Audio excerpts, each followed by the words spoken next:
বন্ধুরা তোমাদের সবাইকে স্বাগত। আজকে আমি তোমাদেরকে এই ভিডিওর মধ্যে দেখাবো যে কীভাবে তোমরা যারা কলেজে অ্যাডমিশন নিয়েছিলে সেন্ট্রাল অ্যাডমিশন পোর্টালের মাধ্যমে সেখানে যে আজকে মেরিট লিস্ট দেওয়া হয়েছে সেই মেরিট লিস্ট তোমরা কীভাবে দেখবে, সেখানে তোমাদের নাম আছে কিনা বা কত নম্বরে তোমাদের মেরিট লিস্টের নাম এসছে সেটা কীভাবে চেক করবে মেরিট লিস্ট। আর সেখান থেকে যদি তোমাদের সিট অ্যালটেড হয়, যদি তোমাদের মেরিট লিস্টের নাম থাকে, তাহলে তোমরা কীভাবে সেটা অ্যাডমিশন করবে সেই ডিটেলস আমরা আজকে এই ভিডিওর মাধ্যমে আলোচনা করবো। মেরিট লিস্ট চেক করবো এবং যদি আমাদের সিট অ্যালটেড হয়ে থাকে আমাদের জন্য, তাহলে আমরা কীভাবে অ্যাডমিশন নেব পুরো পেমেন্ট প্রসেস আমরা শেষ অবধি দেখাবো এই ভিডিওর মাধ্যমে। তো ভিডিওটা শুরু থেকে শেষ অবশ্যই তোমরা দেখবে, তাহলে পুরো ডিটেলস তোমরা বুঝতে পারবে। তো শুরু করা যাক। প্রথমে আমাদেরকে যে অফিসিয়াল ওয়েবসাইট সেখানে আসতে হবে অ্যাডমিশন পোর্টালের, সেন্ট্রালাইজ অ্যাডমিশন পোর্টাল। তো আমি ডেসক্রিপশনে লিঙ্ক দিয়ে রাখবো এই অফিসিয়াল ওয়েবসাইটে, তো ডিরেক্ট তোমরা এই পেজে চলে আসতে পারবে সেই লিঙ্ক থেকে। তো এখানে আসার পরে আমাদের যে স্টুডেন্ট লগ ইন যে অপশন সেখানে আমাদের ক্লিক করতে হবে, অথবা তোমরা একটা ব্রাউজার ওপেন করবে, সেখানে অ্যাডমিশন পোর্টাল বা সেন্ট্রালাইজ অ্যাডমিশন পোর্টাল বলে সার্চ করলে এই পেজে তোমরা চলে আসতে পারবে। তো আমাদেরকে প্রথমে স্টুডেন্ট লগ ইনে ক্লিক করতে হবে। তো স্টুডেন্ট লগ ইনে ক্লিক করার পর দেখো আমাদের ইউজার আইডি দিতে হবে এবং পাসওয়ার্ড দিতে হবে। তো আমাদের যে ইউজার আইডি ছিল ফর্ম ফিল আপ করার সময় আমরা যে ইউজার আইডি দিয়েছিলাম সেই ইউজার আইডি আমাদের এখানে দিতে হবে, এবং যে পাসওয়ার্ড আমরা দিয়েছিলাম সেই পাসওয়ার্ড আমাদের দিতে হবে। এই পাসওয়ার্ড দেওয়ার পর ইউজার আইডি এবং পাসওয়ার্ড দেওয়ার পর যে লগ ইন অপশন সেখানে আমাদেরকে ক্লিক করে দিতে হবে। তো এখানে লগ ইন করার পর দেখো আমাদের অ্যাকাউন্টে মেসেজ শো হবে। তো আমাদের এটা লগ ইন হয়ে গেছে, যে সাকসেসফুলি মেসেজ শো হচ্ছে। তো এখানে কী বলছে, আমাদের 12 থেকে 18 তারিখের মধ্যে আমাদের এই অ্যাডমিশনটা করে নিতে হবে। তো যাদের নাম এখানে অ্যালটেড হবে তাদেরকে এখানে করা হচ্ছে কি 12 থেকে 18 তারিখের মধ্যে পেমেন্ট করে দিতে হবে, করে অ্যাডমিশন নিয়ে নিতে হবে। তো তোমরা এটা অনলাইনে ডেবিট কার্ড, ক্রেডিট কার্ড বা ইন্টারনেট ব্যাঙ্কিং বা ইউপিআইয়ের মাধ্যমে পেমেন্ট করে নিতে পারবে। তো এটা ক্লোজ করে দিতে হবে। দেওয়ার পর দেখো আমাদের নিচে চলে আসতে হবে। দেখো আমাদের যে ড্যাশবোর্ড এটা এরকমভাবে শো হবে। তো আমাদের দেখো এদিকে একদম ডান দিকে মাই প্রেফারেন্স যে আছে লিস্ট, সেখানে দেখো আমরা যে কলেজগুলো আমাদের প্রেফারেন্সে রেখেছিলাম পরপর ডিটেলস। তো দেখো আমাদের প্রথম যেটা আমরা রেখেছিলাম সেখানে কিন্তু আমাদের প্রথম কলেজটা দিয়ে আমাদের সিট অ্যালটেড হয়ে গেছে, অর্থাৎ আমরা এই কলেজে অ্যাডমিশন নিতে পারবো। তো এখান থেকে এটা আমরা দেখতে পারবো, বা নিচে আরও অনেকগুলো কলেজ আছে। যদি আমাদের এই কলেজে না হতো, পরের নিচেরগুলোতে হতো, সেখানে আমাদের অ্যালটেড দেখাতো। তো এবার দেখো আমরা এই যে মেরিট লিস্ট এখানে অপশন আছে ডান দিকে, তো এখানে ক্লিক করতে হবে। ক্লিক করলে কী হবে, আমাদের এখন একটা পেজ আবার ওপেন হবে। সেখানে দেখো এই যে মেরিট লিস্টগুলো দেখতে পাবো, আমরা কতগুলো কলেজে ফর্ম ফিল আপ করেছিলাম সেই ডিটেলস এখানে থাকবে এরকমভাবে। এবং এখানে দেখো যে মেরিট লিস্টের অপশন আছে এবং অ্যালটেড লিস্ট সেটা আছে। তো এই মেরিট লিস্টে ক্লিক করার পর দেখো এরকম তোমরা এই পেজ খুলে আসবে। তো সেখান থেকে তোমরা দেখো এতগুলো এরকম আছে নাম, তারপরে তার কোন ক্যাটাগরিতে হয়েছে এই যে ডিটেলস আছে, কত নম্বর হেনাতেনা ছিল, অর্থাৎ মেরিট লিস্টে যেভাবে দেওয়া হয় ডিটেলস সেখানে দেওয়া আছে। তো এখান থেকে তোমাদের নাম কত নম্বর আছে সেটা এখান থেকে তোমরা চেক করে নিতে পারবে।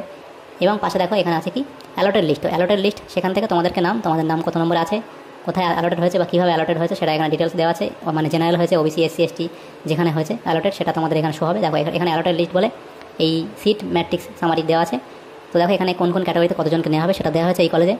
তো তোমাদের যে কলেজে তোমরা ফর্ম ফিল আপ করেছিলো সেই কলেজের জন্য মেরিট লিস্ট এভাবে চেক করে নিতে পারবে। তো কাদের অ্যালটেড হয়েছে এরকম লেখা থাকবে, কোন ক্যাটাগরিতে হয়েছে সেটাও লেখা থাকবে এখানে। তো তোমরা তোমাদেরটা দেখে নেবে যেভাবে থাকবে। তারপর আমাদেরকে আবার মেন পেজে চলে আসতে হবে। আসার পর দেখো এখানে আমাদের যে ড্যাশবোর্ড, সেই ড্যাশবোর্ডে আমরা চলে যাব। দেখো ড্যাশবোর্ডে যাওয়ার পর দেখো আবার এখানে কী হচ্ছে, আমরা মেরিট লিস্ট যেভাবে দেখে নিলাম। তো আমাদের যে প্রথম যে কলেজটা আমরা চুজ করেছিলাম 1 নম্বর প্রেফারেন্সে রেখেছিলাম সেটাতেই আমাদের হয়ে গেছে, অ্যালটেড হয়ে গেছে, সিট অ্যালটেড দেখাচ্ছে। তো দেখো একটু নিচের দিকে চলে আসবো। দেখো এখানে কী বলছে, কংগ্রাচুলেশন, যা যদি সিট অ্যালটেড হয় তবেই এই মেসেজ শো হবে বাম দিকে। Congratulation, you have been professionally selected বলে এই অপশান শো হবে, কংগ্রাচুলেশন বলে। দেখো এখানে যে কলেজে আমরা ফিল আপ করেছিলাম সেই কলেজ নাম এখানে থাকবে এবং অ্যাপ্লিকেশন ফিস থাকবে, অ্যাপ্লাইড অন কত তারিখে অ্যাপ্লিকেশন করেছিলাম, অ্যাডমিশন ফিস এবং টোটাল কোর্স ফিস দেওয়া থাকবে। ইওর প্রেফারেন্স নাম্বার সেটাও দেওয়া থাকবে। এবং দেখো কী বলছে, চেক ট্রানজাকশন স্ট্যাটাস। তো আমরা এখন পেমেন্ট করিনি, তারপরে চেক করতে পারবো ওটা। দেখো এখানে কী বলছে, যদি পেমেন্ট ফেল হয়ে থাকে পেমেন্ট করার সময়, তাহলে তোমরা 1 ঘন্টা পরে আবার নেক্সট পেমেন্ট করতে পারবে। দেখো টেক অ্যাডমিশন বলে অপশন চলে আসবে। যদি তোমাদের সিট অ্যালটেড হয় তবেই টেক অ্যাডমিশন বলে অপশন আসবে, নাহলে কিন্তু এই অপশন শো হবে না। তো এই টেক অ্যাডমিশন যে অপশন যদি শো হয়, তো তোমরা যদি মনে করো এই কলেজে ফর্ম ফিল আপ করবো, তাহলে এই টেক অ্যাডমিশন অপশানে তোমাদেরকে ক্লিক করে দিতে হবে। তো এখানে ক্লিক করার পর দেখো নেক্সট তোমাদের সামনে এরকম একটা পেজ শো হবে। সেখানে কী বলছে দেখো এখানে দেওয়া আছে। তো দেখো এখানে কী বলছে, কলেজের নাম থাকবে, এবার নিচে দেখো সিট, সিলেক্ট সিট। তো কীভাবে হবে, এখানে দেখো সিলেক্ট সিট, আমাদের যে সিট সিলেক্ট কোথায় হয়েছে আমাদের এখানে অটোমেটিক করে নিয়ে নিয়েছে আমাদেরকে, যেটা আমাদের ওবিসি এতে সিলেক্ট হয়েছিল, জেনারেল বা জেনারেলে হয়নি, সে ওবিসি এতে সিলেক্ট হয়েছিল, এখানে চলে আসছে। যদি আমাদের দুটোতেই সিলেক্ট হতো বা আমি অনেক বেশি নাম্বার পেয়ে থাকলে তো হয়তো এরকম হতো, ওবিসি এ এবং যে ইউআর দুটোতেই সিলেক্ট হতো, দুটোতে অপশন থাকতো। তো এর মধ্যে একটা তখন সিলেক্ট করতে হতো। যেহেতু আমাদের নাম্বার কমের জন্য ওবিসি এতে সিলেক্ট হয়েছে, আমাদের একটাই এখানে অপশন আছে, সেটা সিলেক্ট করতে হবে। করার পরে কী বলছে এখানে, do you want to upgradation. তো এখানে আপগ্রেডেশন আমরা করতে পারবো না, কারণ কি আমরা যখন কলেজে ফর্ম ফিল আপ করেছিলাম তখন আমরা ফার্স্ট প্রেফারেন্সে আমরা এই কলেজটাই দিয়েছিলাম। তো আমাদের সেই প্রথম প্রেফারেন্স কলেজটাই আমাদের সিলেক্ট হয়ে গেছে, সেখানে সিট অ্যালটেড হয়েছে, সেই জন্য আমরা এখানে আর এই যে do you want to upgradation এখানে ইয়েস আমরা অপশন করতে পারবো না। তো এখানে ইয়েস করলে কী হতো, আমাদের পরবর্তী যে কলেজগুলো আছে সেই কলেজে আমরা আবার মানে মেরিট লিস্টের জন্য অপেক্ষা করতে পারতাম। কিন্তু আমরা যেহেতু আমরা সিরিয়াল নম্বরে প্রথমে আমরা ফার্স্ট প্রায়োরিটিতে আমরা এই কলেজ দেখেছিলাম, সেই কলেজে আমাদের সিলেক্ট হয়ে গেছে, সেই জন্য আমাদেরকে আর এই আপগ্রেডেশনের অপশান আসছে না।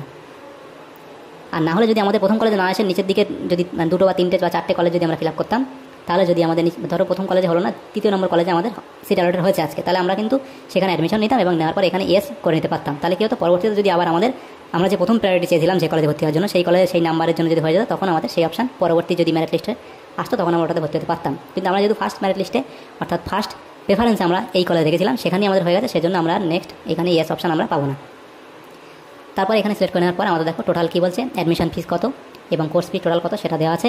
দেওয়ার পর নিচে প্রসিড যে অপশান, সেখানে আমাদেরকে ক্লিক করে দিতে হবে। এই প্রসিড অপশানে ক্লিক করার পর নেক্সট আমাদের এর সঙ্গে একটা পেজ ওপেন হবে, কী বলছে, if you don't make payment admission will not be considered. তো যদি তোমরা পেমেন্ট না করো তাহলে কিন্তু অ্যাডমিশন হবে না, তাহলে এখানে ওকে ক্লিক করে দিতে হবে। তারপর দেখো এখানে প্রসিড টু পেমেন্ট যে অপশান আছে সেখানে ক্লিক করতে হবে। দেখো এখানে টোটাল কত ফিস পেমেন্ট করতে হবে, 1243। তো প্রসিড টু পেমেন্ট অপশানে আমাদেরকে ক্লিক করে দিতে হবে। দেওয়ার পরে এখন পেজ আমাদের সামনে শো হবে। দেখো হায়ার এডুকেশন, সেখানে দেখো পেমেন্ট নাম, তারপরে কলেজের নাম এবং সাবজেক্ট, অ্যাপ্লিকেশান কোড এবং পেয়েবেল কত টাকা টোটাল পেমেন্ট করতে হবে সেটা এখানে দেওয়া আছে। তো তোমরা এখানে দেখো বিল ডেস্ক বা HDFC CC অ্যাভিনিউ সেটার মধ্যে পেমেন্ট করতে পারো, যেটা খুশি সিলেক্ট করে নেবে। তো আমি HDFC সিলেক্ট করে নিলাম। নেওয়ার পরে দেখো প্রসিড যে অপশান সেখানে আমাদেরকে ক্লিক করতে হবে।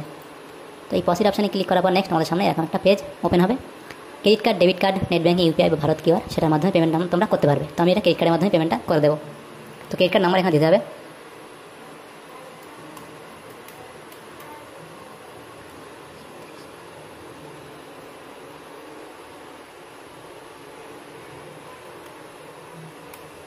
তো ক্রেডিট কার্ড নম্বর দেওয়ার পর এখানে এক্সপায়ারি ডেট দিতে হবে।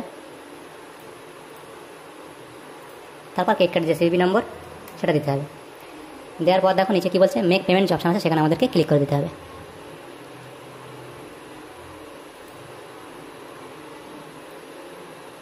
মেক পেমেন্টে ক্লিক করার পর নেক্সট এখন একটা পেজ আমাদের সামনে শো হবে। সেখানে কী বলছে, OTP অথেন্টিকেশন দিতে হবে। তো এভাবে যেভাবে পেমেন্ট করতে হয় অনলাইন, সেই পেমেন্ট মোবাইল নম্বরে OTP যাবে, ব্যাংকের থেকে OTP, সেটা মোবাইল নম্বর দেওয়া হবে, সেই OTP এখানে বসে দিতে হবে। OTP বসানোর পর সাবমিট অপশানে ক্লিক করে দিতে হবে। সেখানে ক্লিক করলে তোমাদের পেমেন্ট সাকসেসফুল হয়ে যাবে, একটু সময় লাগবে। দেখো পেমেন্ট করার পর আমরা আবার আমাদের যে ড্যাশবোর্ড সেখানে চলে আসবো। আসার পর দেখো এখানে আমার ডান দিকে হবে মাই প্রেফারেন্স, সেখানে দেখো আমাদের যে প্রথম অপশান ছিল সেখানে আমাদের অ্যালটেড দেখাচ্ছিল, এখন কিন্তু সেখানে কী দেখাচ্ছে, অ্যাডমিটেড, অর্থাৎ আমরা অ্যাডমিশন নিয়ে নিয়েছি, সেজন্য এখানে অ্যাডমিটেড দেখাচ্ছে। তো দেখো একটু নিচের দিকে চলে আসলে দেখো আমরা দেখতে পাবো এখানে কি যে এখানে কোর্স নেম এবং অ্যাডমিটেড অন, আজ কত তারিখ অ্যাডমিশন নিয়েছি সে ডেট দেখাবে এবং কত টাকা পেমেন্ট করেছে সেটা দেখাবে এবং ট্রানজাকশন স্ট্যাটাস দেখো কী বলছে, এখানে সাকসেস শো হচ্ছে। এবং দেখো এখানে ক্যান্সেলেশন অফ অ্যাডমিশন করতে পারবো, অথবা আমরা দেখো কী বলছে, you can download your provisional admission letter after letter on and after 27/7/2024 পরে আমরা ডাউনলোড করতে পারবো প্রভিশনাল অ্যাডমিশন লেটার। তো দেখো আমরা যে ডাউনলোড পেমেন্ট যেটা করলাম সেটা কী হচ্ছে, এখানে দেখো এখান থেকে তোমরা তোমাদের যে পেমেন্ট রিসিপ্ট সেটা ডাউনলোড করে নিতে পারবে। এবং এখানে দেখো নিচে শো হচ্ছে কি, you can download your provisional admission letter on and after 27/7/2024 থেকে তোমরা ডাউনলোড করবে, বা তারপরে তোমরা যে প্রভিশনাল অ্যাডমিশন লেটার সেটা ডাউনলোড করে নিতে পারবে এখানে পেমেন্ট হয়ে গেলে। তাহলে তোমাদের এখান থেকে এভাবে অ্যাডমিশন করে নিতে হবে অনলাইনে। তো ডাউনলোড পেমেন্ট রিসিপ্ট আবার ক্লিক করার পর দেখো ডাউনলোড পেমেন্ট রিসিপ্ট এখানে ডাউনলোড হবে, কিন্তু এখানে সার্ভারে কোনো সমস্যার জন্য এটা হচ্ছে না। তো তোমরা পরে যে কোনো সময় ডাউনলোড করে নিতে পারবে। তো আশা করি তোমরা বুঝতে পেরেছো যে কীভাবে তোমাদের যে মেরিট লিস্ট চেক করবে এবং সিট যদি অ্যালটেড হয়ে থাকে সেই কলেজে কীভাবে তোমরা ফর্ম ফিল আপ করবে সেটা আমি ডিটেলস দেখিয়ে দিলাম, পেমেন্ট অবধি পুরো দেখিয়ে দিলাম। যদি তোমাদের সামনে পরে এসে থাকে ভিডিওটা অবশ্যই লাইক করবে আর বেশি বেশি করে বন্ধুদের সাথে শেয়ার করবে। Thanks for